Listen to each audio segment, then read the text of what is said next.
The wind stops before a person has time to notice.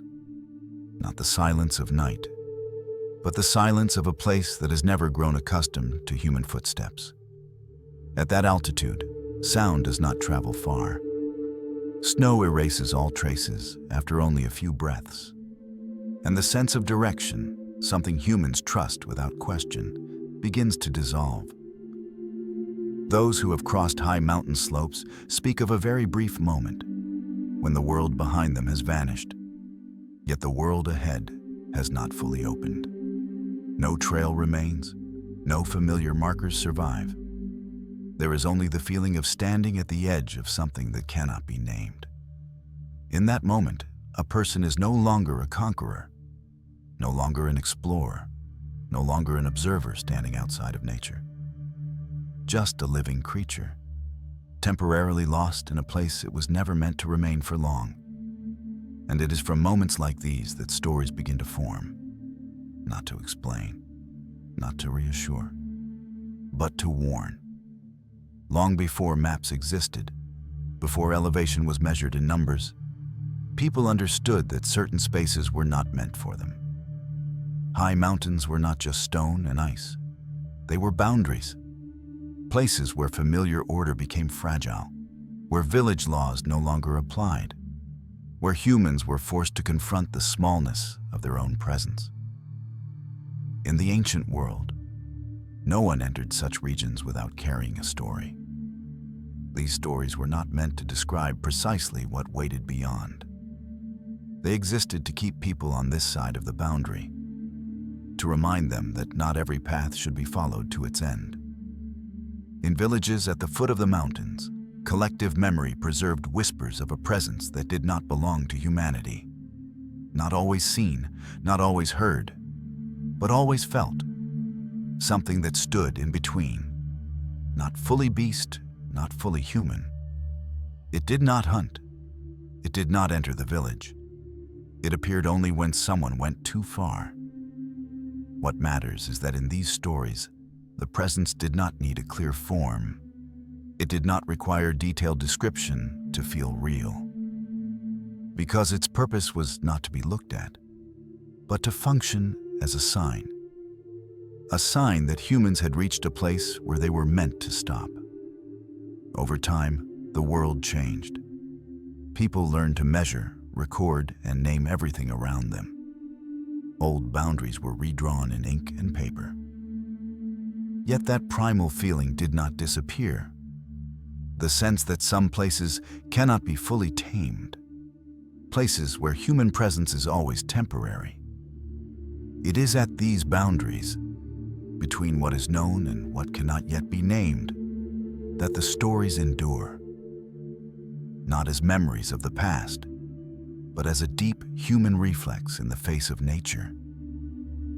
And to understand why these stories were born, it is necessary to return to how ancient people once saw the world around them.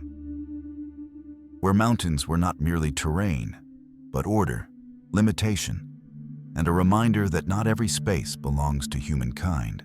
In the ancient world, mountains were not seen as objects to be conquered. They were not physical challenges, nor destinations meant to be overcome. Mountains were boundaries, an invisible divide between what humans could understand and what could only be respected. Across many cultures, mountains marked the point where human order began to weaken. Village laws no longer held. Names lost their meaning. Time itself no longer moved in familiar rhythms. The higher one climbed, the stranger the world became, as though stepping outside the structures that once kept humanity safe. It is no coincidence that the highest, coldest, most unforgiving places were so often considered sacred. Sacred not because they were beautiful, but because they could not be possessed. Mountains stood as natural limits, reminding humans that certain spaces were never meant to serve human life. And when people still pushed into them, they needed a way to understand what they were encountering. The ancient world answered that need with story, not with maps, not with measurements, but with symbolic images. Images not designed to describe precisely, but to create distance. Just enough distance to keep people from crossing too far beyond the boundary. Within this structure, mountains always required a guardian. Not to protect the mountain from humans, but to protect humans from their own recklessness.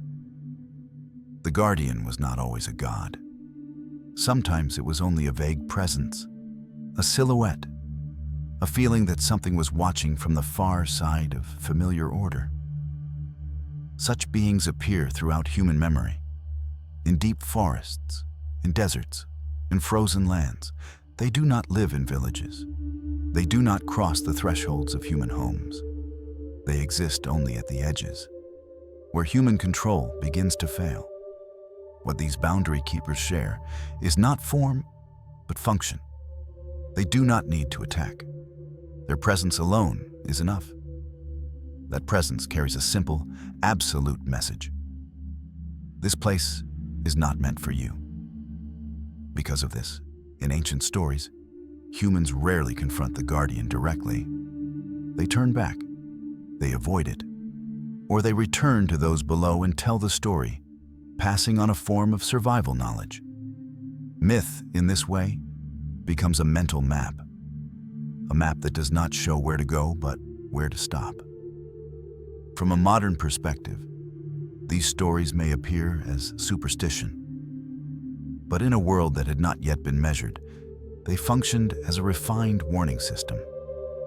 They transformed fear into knowledge. They turned natural limits into laws that were respected. And it is within this symbolic space, at the edge of the sacred mountain and the edge of human understanding, that a presence begins to be named. Not as a beast to be hunted, but as a living sign, a reminder that the boundary still exists, no matter how hard humanity tries to forget it. Before any name was ever given, the presence already existed. It did not need to be called in order to appear.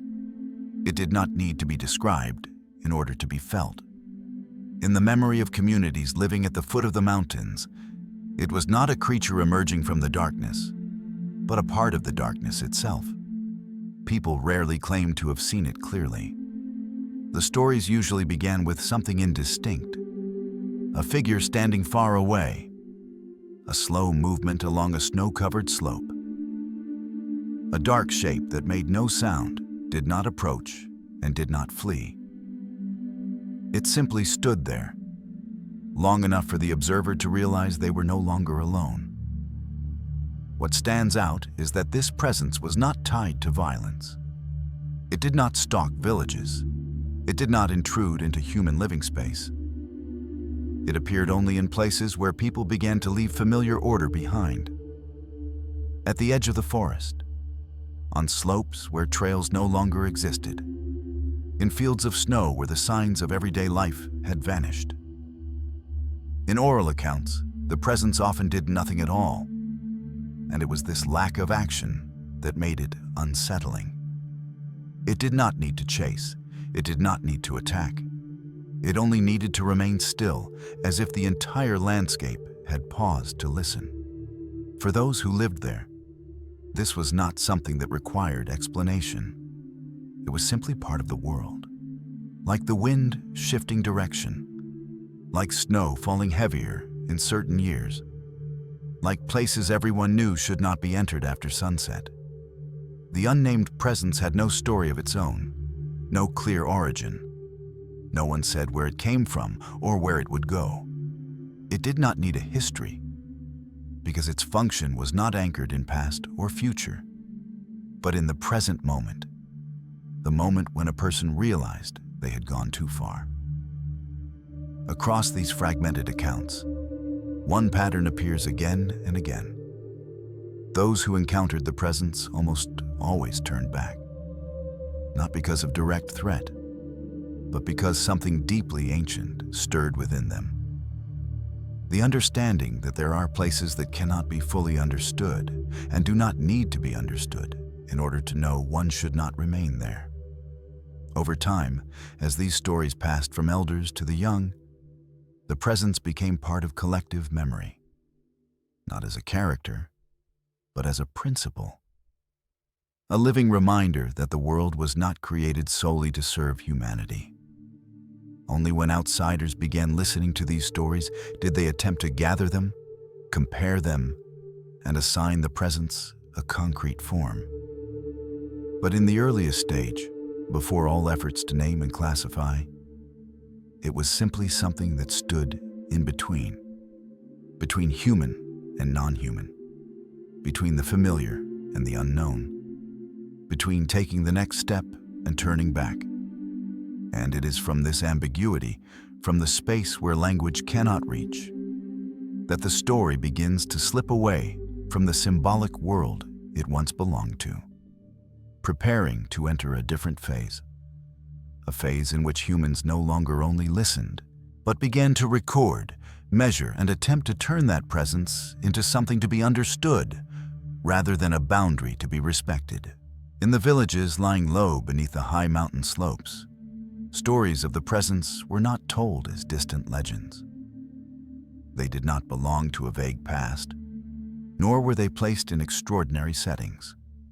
They existed within everyday life, woven quietly into the repeated labors of people living under a harsh landscape. The storytellers were not shamans or scholars. They were elders, longtime woodsmen, people who had lived long enough to understand that some things do not need to be seen clearly in order to be real. Their manner of telling was always slow, unembellished, and free of dramatic emphasis. The tone was calm, almost casual, as if speaking about the weather or the coming snow season. What is striking is that in these accounts, the presence rarely appeared near the village. It did not stand at doorways. It did not linger around human dwellings. It was mentioned only when the story reached journeys taken too far, paths not meant to be walked alone, regions entered only when necessity demanded it. In the memory of the community, it was not an enemy. It was not described as something to be driven away or destroyed. Instead, the presence was often spoken of as a final sign, a warning that emerged only when all other signs had failed to turn a person back. These stories often ended without resolution. There was no confrontation, no climax. The teller would simply say that someone had seen the figure, and then they returned. They brought back no proof, no triumph, only silence. A silence heavier than any explanation. For communities living near the mountains, this was not a flaw in the story. It was the most important part. What needed to be passed on was not the form of the presence, but the boundary it represented. These stories were not meant to inflame imagination, but to impress a principle. There are places humans may approach, but should not enter. Over time, these tellings became part of collective memory. They were never written down, but repeated often enough to become familiar. Children grew up with these stories, not learning fear, but learning recognition of limits. They understood that survival in the mountains depended not only on strength or courage, but on knowing when to stop. Within this quiet space of storytelling, the unnamed presence continued to exist, not as a central character, but as a faint outline surrounding the human world. And when outsiders began listening to these stories, they were not merely hearing a legend. They were touching an ancient system of knowledge, one that used story to maintain balance between humans and the spaces that were never meant to belong to them. As these stories traveled from village to village, from one valley to the next, they were never exactly the same. Names changed, voices shifted, certain details were added, while others slowly faded with time. But the core remained unchanged. In each mountain region, the presence carried a different name. In some places, it was called the one who lives in the stone. In others, it was simply referred to as the thing above. These names were not meant to define it precisely, but to place it correctly within the world. Not in the village, not among humans, but on the far side of the boundary. What matters is that despite the changing names, the stories describe the same function. The presence was not born to hunt. It did not exist to cause chaos. It existed to mark a limit, to signal that humans were moving into a space where familiar order no longer protected them. In mountain cultures, naming did not imply ownership. On the contrary, naming was a way of acknowledging distance. A name was not meant to draw the presence closer, but to keep it where it belonged, far away, high above, in a place humans might look toward, but should never touch. For this reason, there was no single, consistent description of its form. Some stories said it was taller than a human. Others spoke only of an upright stance. In some places, no shape was described at all, only the sensation that accompanied its appearance. A shift in the air, a heaviness spreading outward, as if the space itself were asking humans to stop. This lack of uniformity was not a weakness of the myth. It was its strength. Because the purpose of these stories was not to create a defined creature, but to preserve a shared principle. The principle that the world was not designed entirely for humanity, and that there are places where human presence is always temporary. In this way, the name was only the outer layer. Beneath it lay the same ancient structure, a structure found across many cultures, in many environments. There's always a being at the edge, always a guardian, and always a story passed down, not to provoke fear, but to protect life by keeping humans from crossing the limits of their own reach. Only when outsiders began collecting these stories did they attempt to fold all the different names into a single concept. One shared label, easier to record and classify. But that moment, when the diversity of memory was pressed into a single frame, also marked the point at which the original function of the stories began to change. There is a crucial moment in the journey of these stories, not when the presence itself changed, but when humans changed the way they looked at it. That moment arrived when the world began to be recorded in writing. As civilizations expanded, as people traveled farther from the places of their birth, regions once understood as boundaries slowly became objectives. High mountains were no longer only places to avoid. They became challenges, proofs to be overcome in order to demonstrate strength, power, and humanity's growing sense of control over the world. In the earliest surviving records, the mountain presence appears not as a clearly defined being, but as a whisper at the margins of history. In 326 BCE, when Alexander the Great led his armies eastward after conquering Persia and reached the Indus Valley, his soldiers encountered local stories of a wild snowman said to dwell in the high mountains. These accounts were not written to prove anything. They simply existed as observations, as signs that even when humans arrived with armies, weapons, and imperial ambition, there were still places they could only hear about, places they could not fully enter or claim. What is striking is that in these records, there is no attempt to hunt the presence, no intention to confront it. It remains held at a distance, as if even in an age of aggressive expansion, people still sensed that certain limits should not be crossed. Yet the act of writing introduced a subtle shift. Once the story was placed on the page, it began to leave the living space of the community and enter the current of history. It was no longer only an oral warning, but information that could be reread, compared, and contemplated from afar. In the centuries that followed, similar references appeared across cultural traditions in the Himalayan and Tibetan regions. The mountain presence was described as a fur-covered being associated with sacred highlands, neither fully animal nor fully human. Within this worldview, mountains belonged to supernatural forces, and the presence served as their manifestation, tasked with reminding humans of cosmic order. At this stage, the story had not yet been separated from its original function. It remained a warning, a boundary. But something irreversible had changed. Humans had begun to treat the presence as something that could be recorded, rather than something that simply had to be respected. And that shift opened the path for the myth to slowly slip out of the symbolic world, moving closer to curiosity, classification, and eventually to the act of searching itself. For communities living around the Himalayan range and the Tibetan plateau, mountains were never merely a backdrop to daily life. They were the center of order, pillars connecting earth, sky, and everything in between. All things were understood through their relationship to the mountain, including humanity itself. Within this worldview, the highest regions did not belong to ordinary life.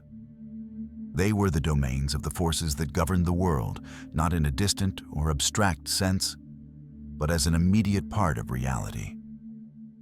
Mountains determined weather. They shaped water flows. They decided the survival of the villages below.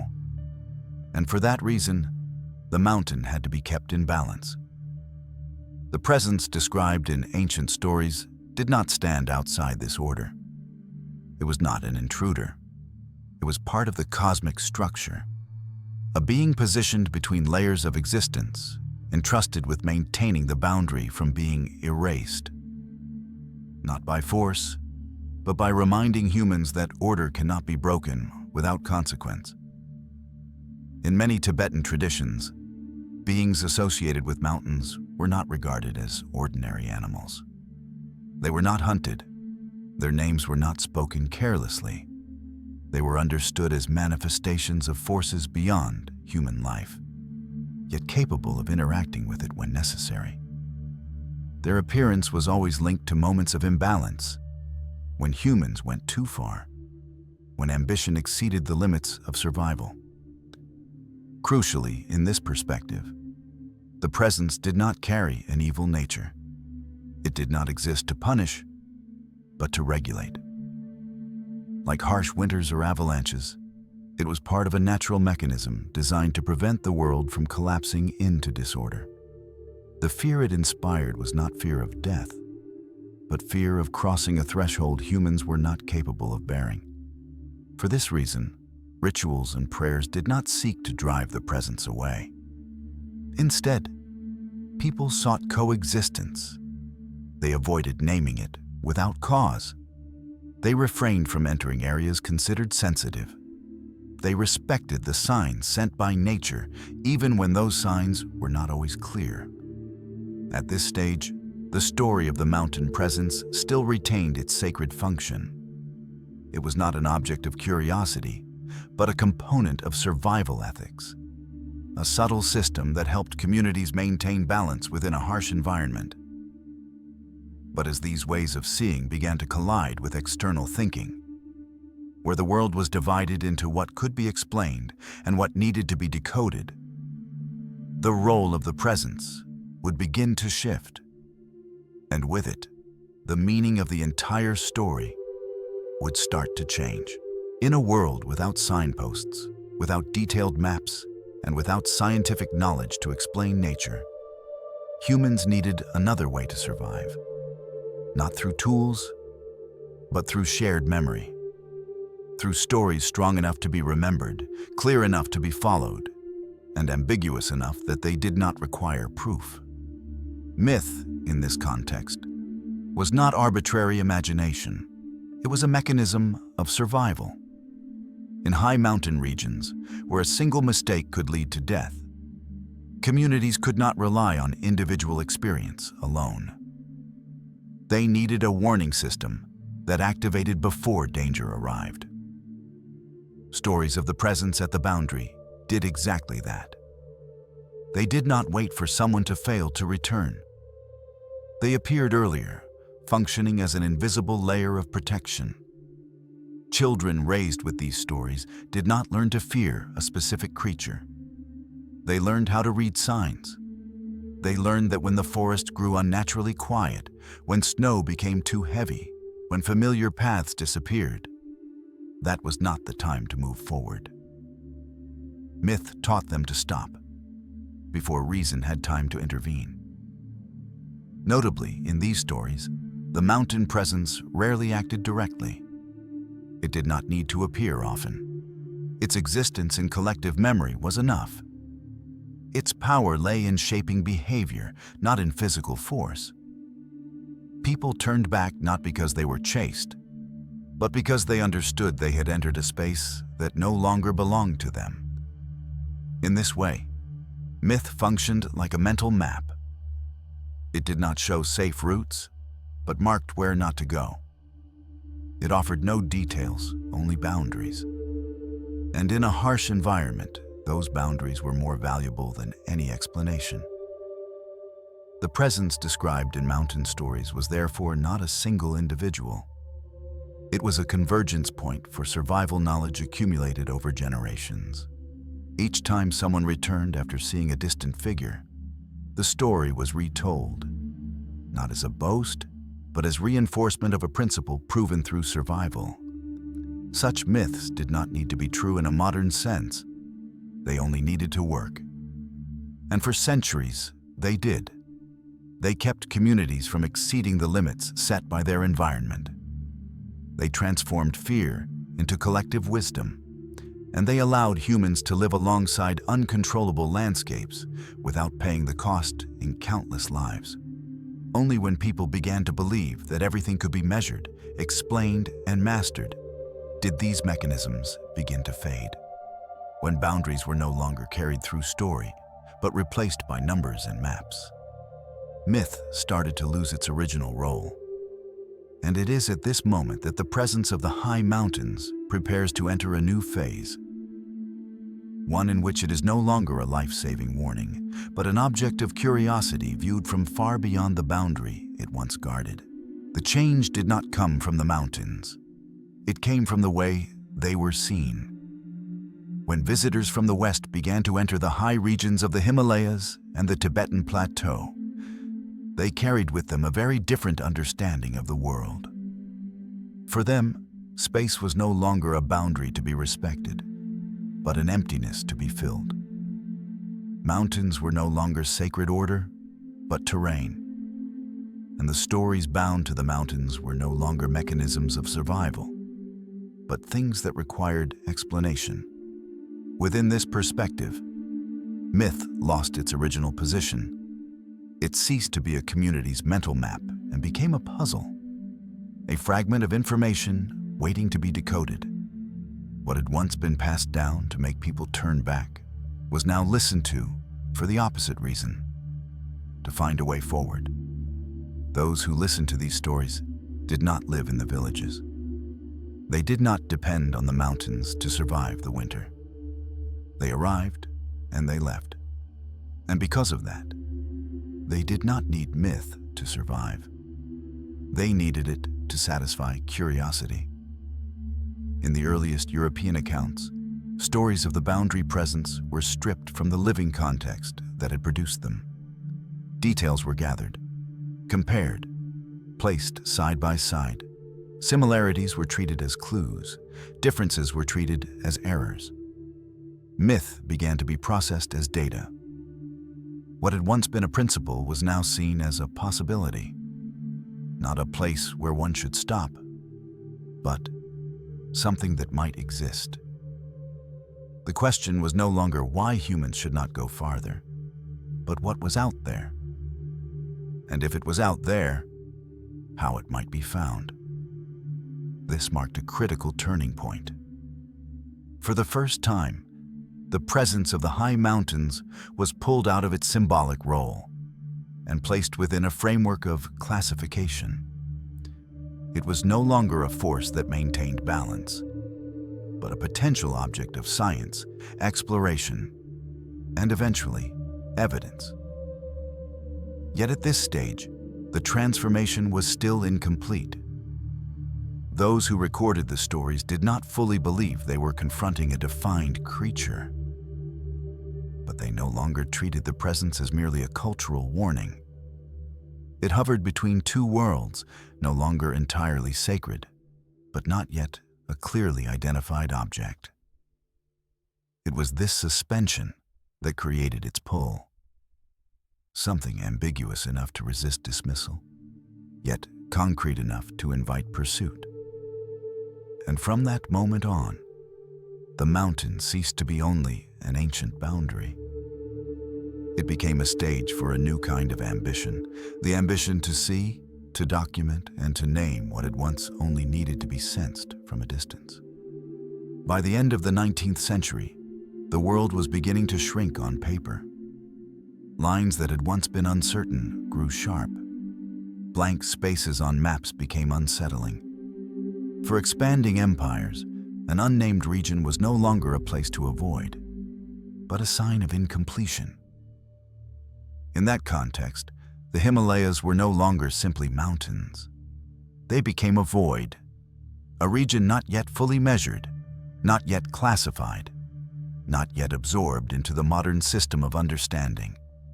And like every blank space in history, they quickly attracted ambition.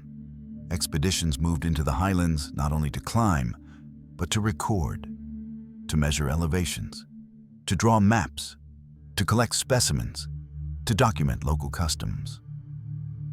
Along the way, stories once told as life-saving warnings were written down as marginal notes.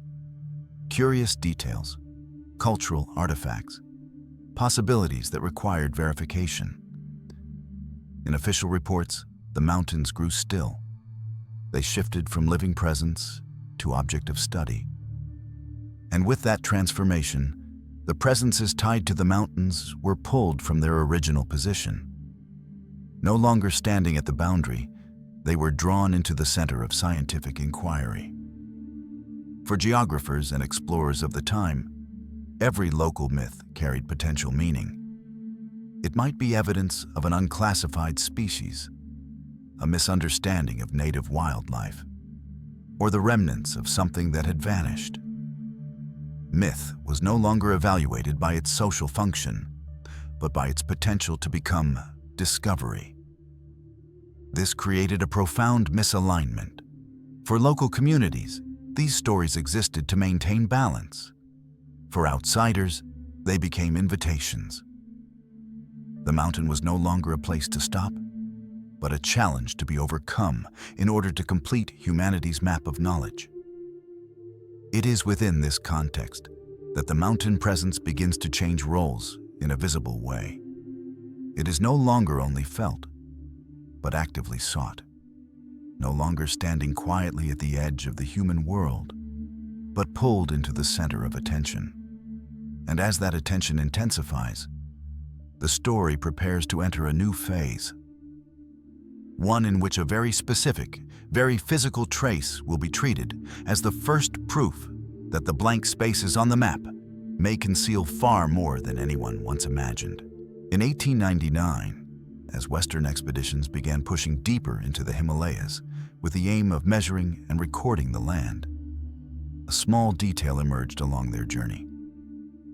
Not a creature, not an encounter, only traces left behind in the snow. Lawrence Waddell, a Scottish physician and explorer, during an ascent into the high Himalayas at an altitude of roughly 5,000 meters, observed a series of unusual footprints impressed into the snow. They were larger than human tracks. Their shape did not fully resemble that of any familiar animal he knew. And most importantly, they appeared with intention, not scattered, not chaotic, but aligned, as if made by a being walking with purpose. The local guides offered their explanation without hesitation. To them, this was nothing extraordinary. The footprints were attributed to the same presence spoken of in the stories told at the foot of the mountains. Not as evidence to be debated, but as a simple confirmation that there were places humans should not enter carelessly. Waddell found nothing else. No creature appeared, no additional physical evidence was recovered, and he did not claim to have discovered a new species. But he did something far more significant, though he may not have realized it at the time. He recorded the event. In his book, Among the Himalayas, published that same year, Waddell described the footprints and the explanations offered by local people. They did not occupy a central place in the work. They appeared only as a note, a marginal detail, yet placing that detail into text altered the story's status entirely. From that moment on, the presence at the boundary no longer existed solely within the collective memory of local communities. It entered the written world. It became something that could be reread, cited, and contemplated from far beyond the mountain slopes that had given rise to it. The footprints were no longer only a warning. They became a clue. Notably, Waddell did not sensationalize what he had seen. He did not exaggerate the account. He did not frame it as a discovery. But for Western readers, the detail carried a different weight. It suggested that local stories might conceal an unexplored reality. That perhaps, just perhaps, the blank spaces on the map were not only unmapped terrain, but places where unnamed things still endured. From that moment forward, the myth began to shift into a new state. It was no longer only a symbol or a survival mechanism. It became an open question. And in a world determined to complete its knowledge, an open question is an invitation that cannot be ignored. 2 decades after Waddell's cautious notes, the story reached another turning point. Not on the mountain, but in language. In 1921, an expedition led by Charles Howard Berry moved toward Everest in an effort to survey possible routes to the summit. The journey was not intended to seek any mysterious presence. It served maps, terrain, and humanity's ambition to climb higher. Yet along the way, the expedition encountered large footprints pressed into the snow at altitudes where few animals could survive for long. Once again, the Sherpa accompanying the expedition offered a familiar explanation. They called the tracks Meto Kangmi. In their language, this was not the name of a specific creature, but a description. Meto referred to something wild, existing outside human order. Kangmi referred to snow. The phrase did not create a monster. It simply located something, belonging to the wild of the snow. In its local context, the term carried no sense of alarm. It did not evoke terror. It merely placed the presence where it had always belonged, outside the village, beyond order, beyond human reach. But when the story left the mountain and entered the world of journalism, its meaning began to shift. Henry Newman, a British journalist, when encountering the expedition's accounts, translated Meto Kangmi in a very different way. Not as wild man of the snow, but as abominable snowman. A linguistic misunderstanding, combined with the desire to tell a compelling story, produced an entirely new name: Abominable Snowman. The name did more than describe. It shaped emotion. It transformed a neutral presence, once serving as a warning, into something threatening. A monster in the full sense of the word. In that moment, the boundary presence was pulled from its symbolic role and placed at the center of the public imagination. What matters is that from this point on, the story no longer belonged to the communities at the foot of the mountain. It belonged to the language of newspapers, and newspapers required clear images, concrete subjects, words strong enough to capture the attention of people who had never set foot on snow. The new name spread quickly. It appeared in newspapers in London, New York, and Paris.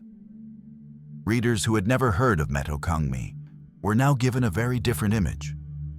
No longer a guardian of boundaries, but a mysterious creature hiding somewhere among unconquered peaks. That moment of naming became an irreversible pivot. Because once a name exists, ambiguity is no longer allowed. The presence became hunted by curiosity, and from here on, the journey of the story would no longer be guided by survival, but by the desire to find proof. After the moment of naming, the story no longer remained still.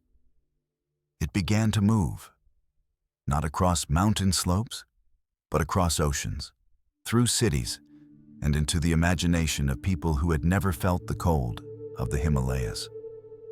From the early 1920s onward, the new name quickly escaped the confines of a single article or expedition report. It surfaced again and again, spoken in mountaineering clubs, geographical societies, and distant conversations.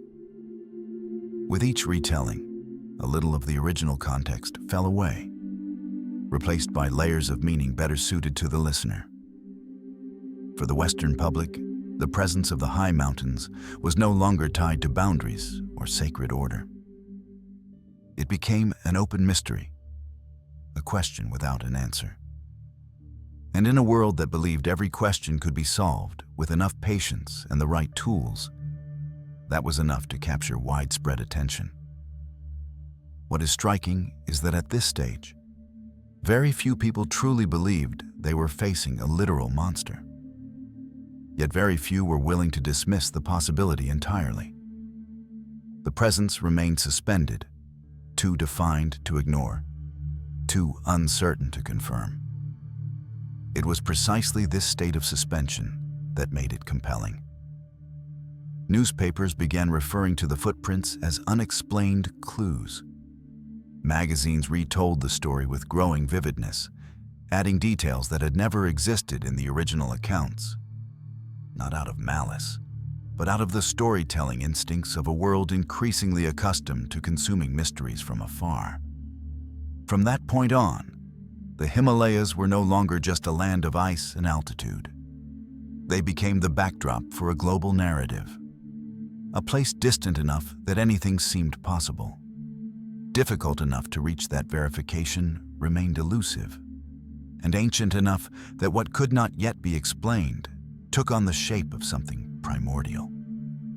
The presence that once existed only in the stories of small communities was now placed within a far larger frame. It became a symbol of a question the modern world knew well: whether there were still things left unnamed, unclassified, and absent from humanity's system of knowledge. This marked a subtle but important shift. The story was no longer about whether humans should go farther. It was about what they might find if they did. The mountain ceased to be a boundary to respect and became a challenge to overcome in the pursuit of understanding. And as the gaze of the world slowly lifted toward the high peaks, the presence at the boundary assumed a new role, no longer a quiet warning for those who had gone too far, but a symbol of the unconquered. A symbol powerful enough to suggest that somewhere within the last blank spaces of the world, mysteries were still waiting to be found. 3 decades after the moment of naming, the story seemed to have reached the limits of speculation. No creature had been found. No definitive evidence had emerged. Yet just as the world began to believe that every possibility had been exhausted, a single image appeared and altered the rhythm of the entire narrative. In 1951, during an expedition to the Menlung Glacier on the Nepalese side of Everest, British mountaineer and explorer Eric Shipton encountered large footprints pressed deep into the snow at an altitude of roughly 6,000 meters. They were not faint impressions. Their shape was clear. Their size exceeded that of a human foot.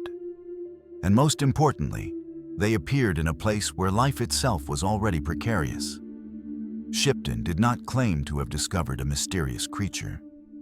He did only what an explorer accustomed to documentation would do. He placed his ice axe beside the footprint, photographed it to record scale, and continued on his route. There was no conclusion, no assertion.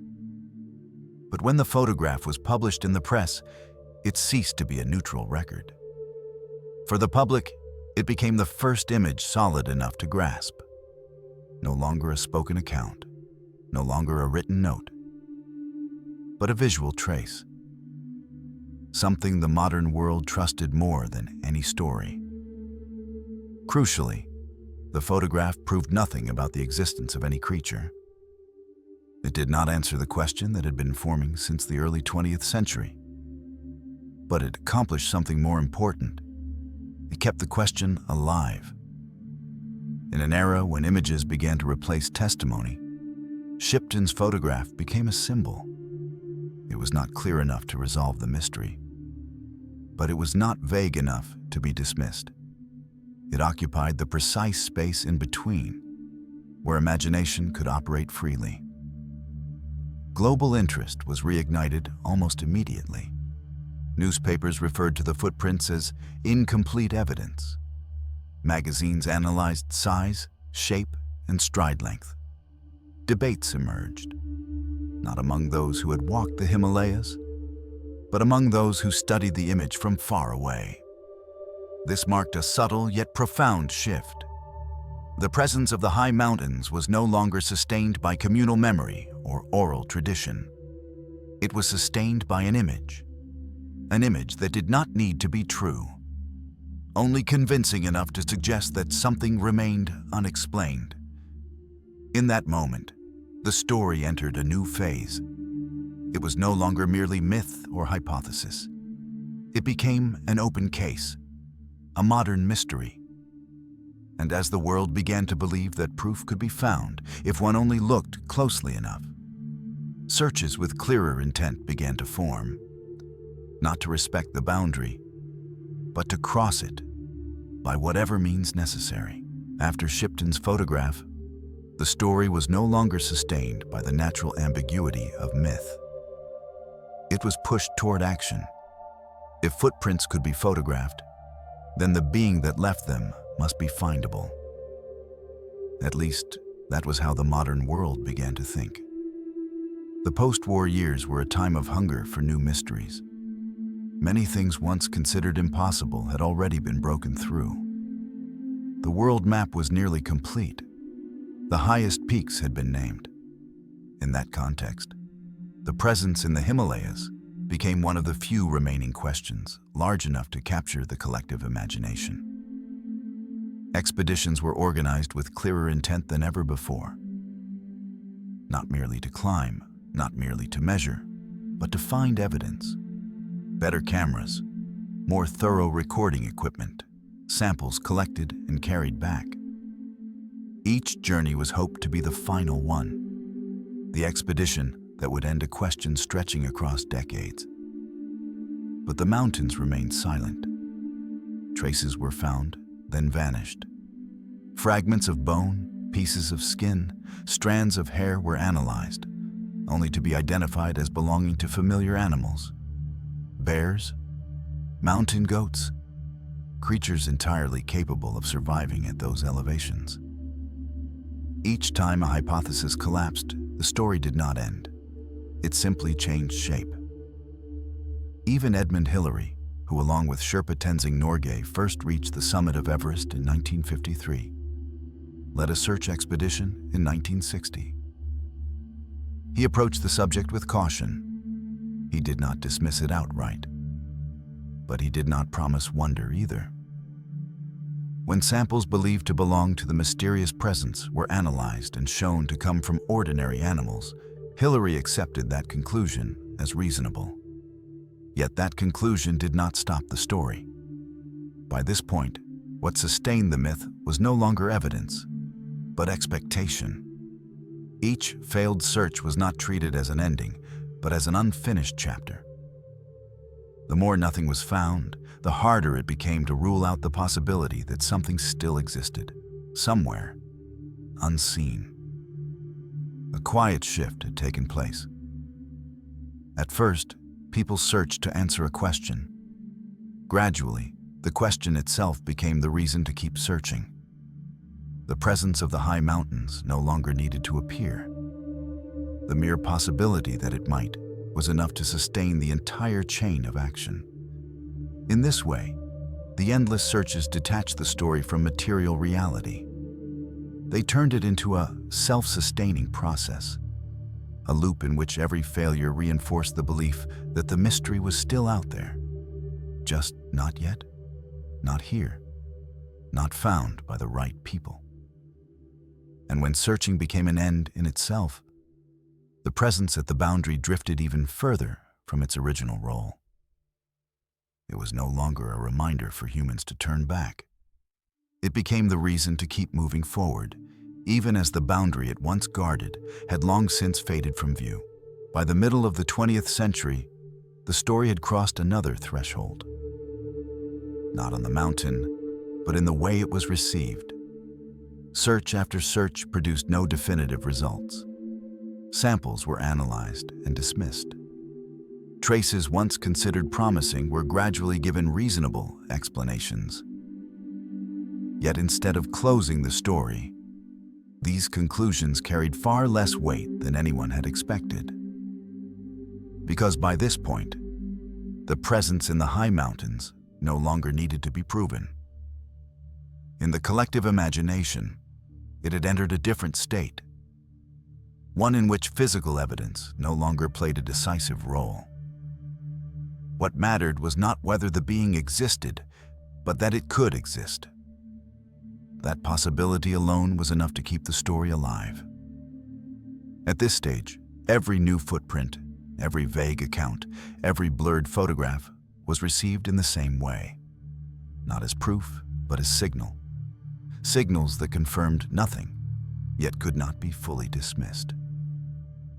They occupied the space in between, where reason and imagination operated side by side without canceling one another out. This reflected a deeper need within modern humanity. As the world became increasingly measured, as blank spaces on maps slowly disappeared, people began to feel the absence of the unreachable. The presence in the Himalayas became one of the last remaining symbols of the unknown, a reminder that not everything had been placed into order. Within this context, completely dismissing the story offered less value than keeping it open. An unresolved mystery created space for thought, for debate, for imagination. It allowed people to believe that something still lay beyond the limits of current knowledge, even as those limits continued to expand. Over time, the mountain presence drifted away from the realm of exploration and strict science. It slipped into the intersection of hypothesis, speculation, and storytelling. Not rejected, but not confirmed. No longer the target of a specific search, but the symbol of a gap humanity did not wish to fill completely. It was here that the story completed its most significant transformation.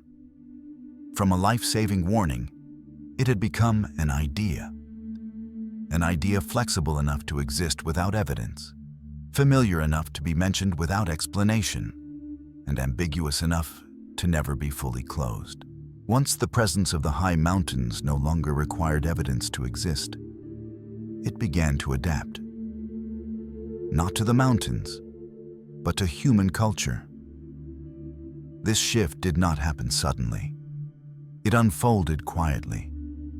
Through pages of books, through film frames, through stories retold to people who had never felt the fragility of the boundary for themselves.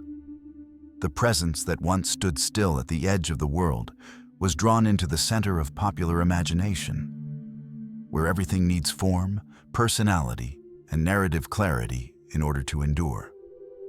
In mid-20th century popular culture, the Himalayan presence began to be personified.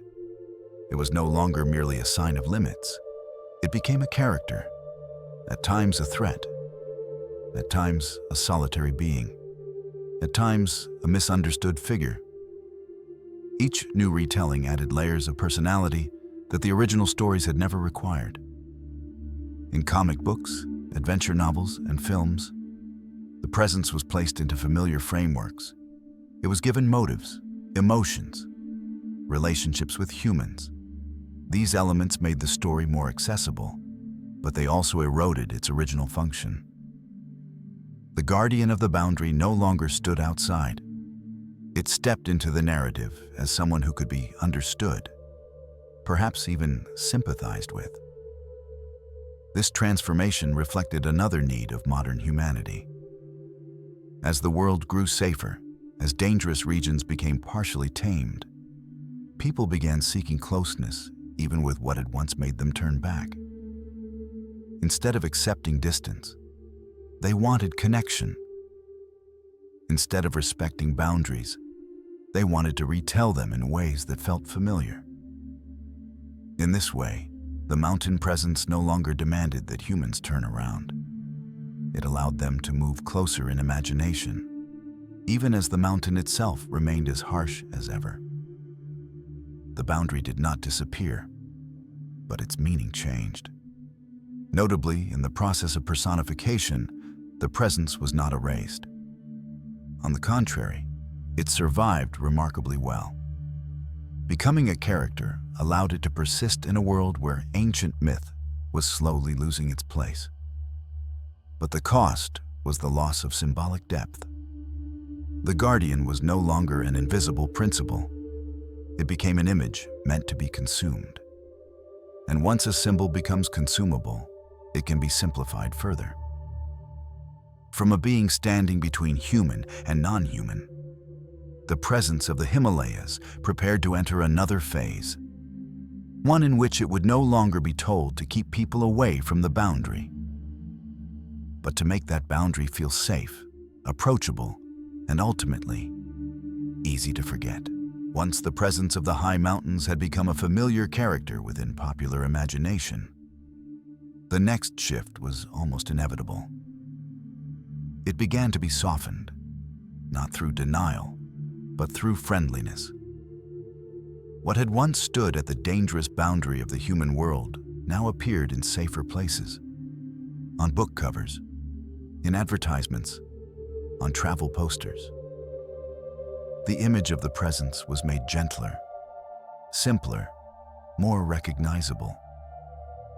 No longer a vague silhouette on a mountain slope, but a figure that could be printed, illustrated, and repeated without explanation. In this process, what changed was not the story itself, but its purpose. Myth no longer existed to keep humans away from the boundary. It existed to be consumed, to spark mild curiosity, to create a sense of comfort when facing what had once been uncontrollable. High-altitude tourism began to adopt the image as a symbol, not to warn, but to invite. The mountains were still there. The snow was still cold, but the presence once tied to danger became a marker of difference, of unique experience, something that could be approached without confronting the original, primal fear. In advertising and consumer culture, the Himalayan presence was reduced to a handful of easily recognizable traits: an upright stance, thick fur, large size. These details were enough to trigger recognition, but not enough to make anyone stop. The pause was gone. The heavy silence of the boundary disappeared. Only the image remained. What is notable is that this simplification did not erase the myth. On the contrary, it allowed the myth to survive longer in a world with little room for slow stories. But the cost was depth. The guardian was no longer an invisible principle. It became a symbol that could be used as needed. When a symbol can be placed on a product, it no longer demands respect. It only needs to be recognized. And in that moment, the original function of the myth is reversed. What once existed to keep humans from going too far is now used to make them feel safe entering spaces that were never meant to belong to them. At this stage, the mountain presence was not mocked. It was familiarized, and that familiarity was the most profound change of all. Because once a boundary becomes familiar, it no longer feels like a boundary. It becomes background, a decorative image in a world convinced it has outgrown its old fears. Yet no matter how softened it becomes, the myth retains something difficult to erase. A faint echo that behind the friendly image, there once existed a warning. And even if that warning is no longer heard as it once was, it has not vanished. It has only stepped back, waiting for another place in which to continue.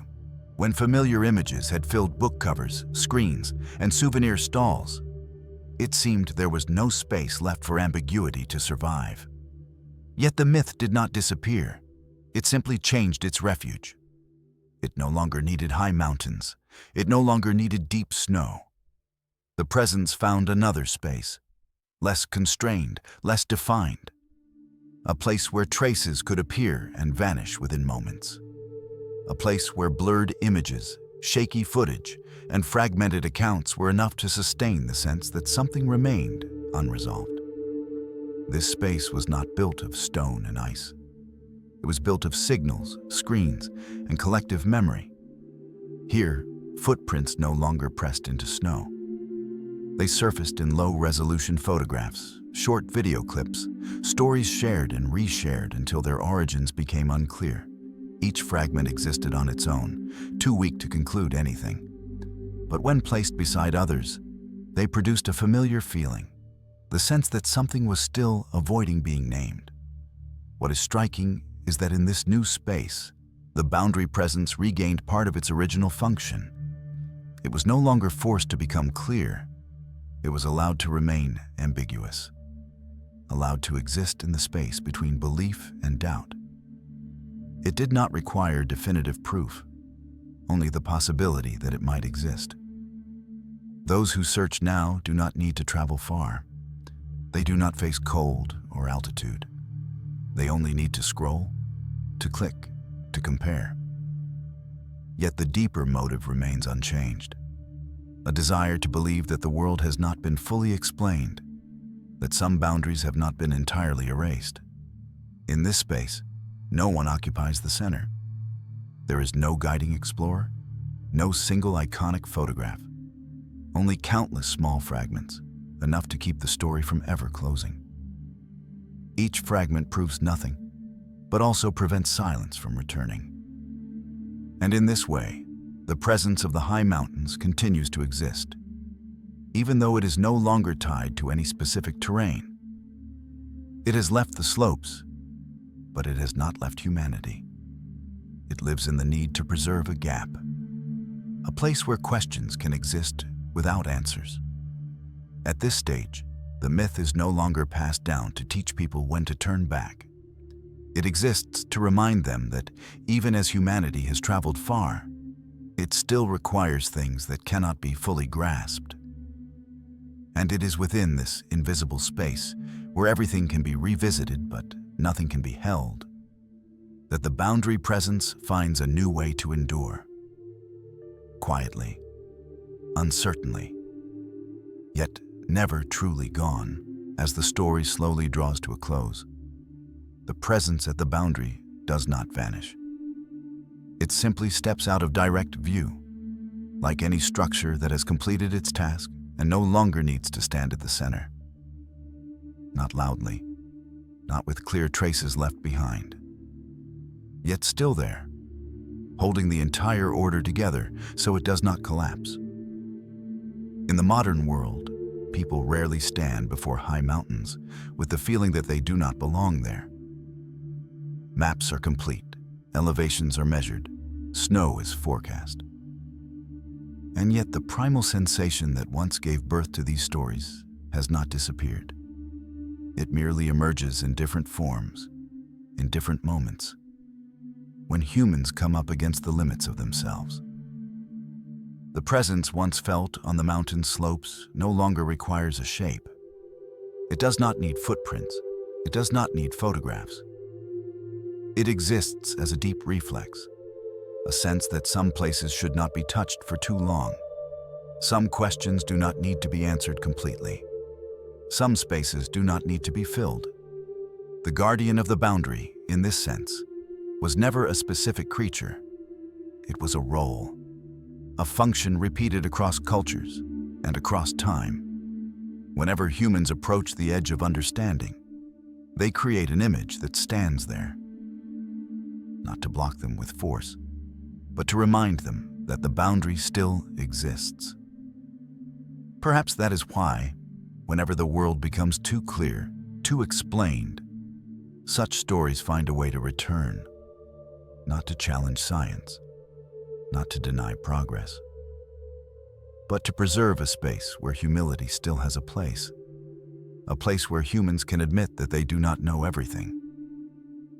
The presence of the high mountains has been called by many names, told in many voices, seen through many lenses, but its function has never changed. It appears when humans go too far and forget why they began walking in the first place. And perhaps the most important thing these stories leave behind is not whether they are true or not, but the reminder that not every boundary exists to be erased. Some boundaries exist to keep the world from becoming too flat, too safe, and too forgetful of its own fragility. The guardian of the threshold never disappeared. It has only been standing quietly at the place where humans begin to stop.